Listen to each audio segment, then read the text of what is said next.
ادراتی عوض کنید.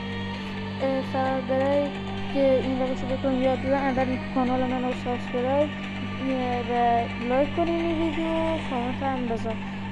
کاری نه، فقط شما باید 1000 تا سی داشته باشین. یعنی من 10,000 تا سی دارم، شما باید 1000 تا این سی ها داشته باشین. وقتی که 1000 تا سی ها گرفتید برید توی شاپتون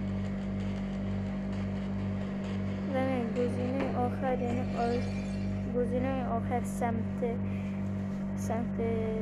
ارزن سمت چپ پایین میزنید.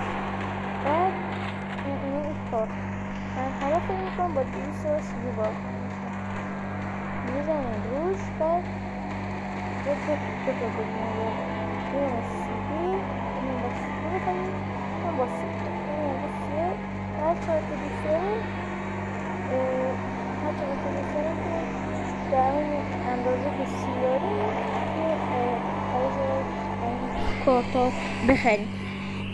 حالا من یکی گرفتم، میتونیم بریم اینجا، من تو بیسیکتون اینجا راحت هر اسمی که دوست داریم اینجا بذاریم. فقط باید زیرش ها بکنیم. خیلی ممنون میشم. این ویدیو لایک و سابسکرایب کنیم. ممنون.